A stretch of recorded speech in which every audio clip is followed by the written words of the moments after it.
تم آنا چاہو تو دروازہ کھلا ہے، اگر نہ آئے تو اللہ تعالیٰ بے نیاز ہے۔ جو مقام اللہ تعالیٰ کی بارگاہ میں شک کا ہے، اس مقام تک غوث و کتب کا گزر تک نہیں ہے۔ عاشقان ذات نے لامکان میں ڈیرے لگائے ہوئے ہیں، میں ان عاشقوں کے قربان جاؤں جو اپنی ہستی کو ختم کر کے ذات حق میں فنا ہو چکے ہیں۔ کارہائے جہاں اگر تیری منشا کے مطابق ہونے لگ جائے تو کبھی بھی نہ مانے گا کہ کوئی خدا بھی ہے۔ علم باطن مکھن ہے اور علم ظاہر دودھ ہے، دودھ کے بغیر مکھن کہاں اور پیر کامل کے بغیر بزرگی کہاں۔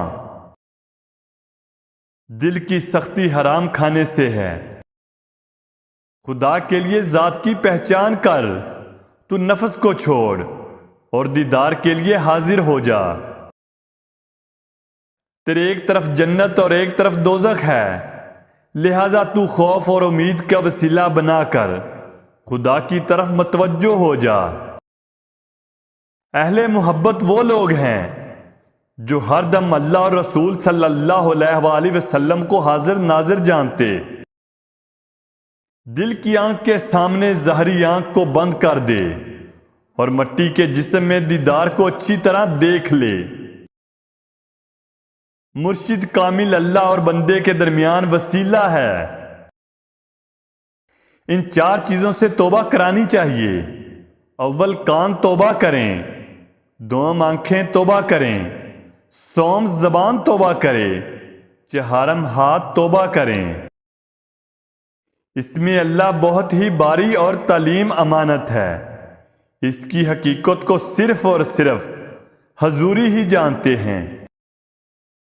ذکر ہو کرتے کرتے جب ذکر کے وجود پر اسم ہو غالب آ کر اسے اپنے قبضے میں لے لیتا ہے تو اس کے وجود میں ہو کے سوا کچھ نہیں رہتا۔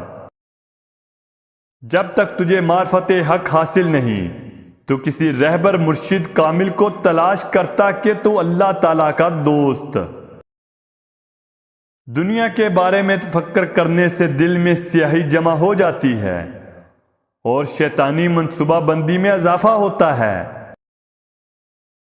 اس میں اللہ سے وہ علم کھلتا ہے جس کے پڑھ لینے کے بعد کسی اور علم پڑھنے کی حاجت نہیں رہتی۔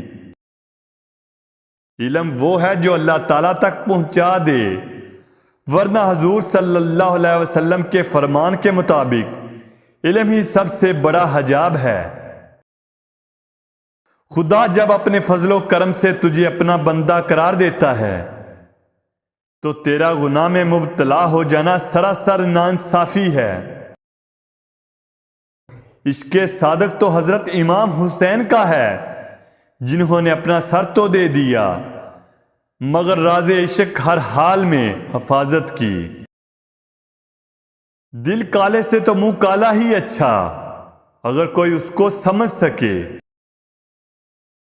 دنیا میں ہر مقام ہر مرتبہ کے لوگوں نے عشق کی بازی کھیلی ہے۔ یہ عشق بھی ایسا کھیل ہے جو عالموں، فاضلوں، عاقلوں اور دناؤں کو بھی حیران پریشان کر دیتا ہے۔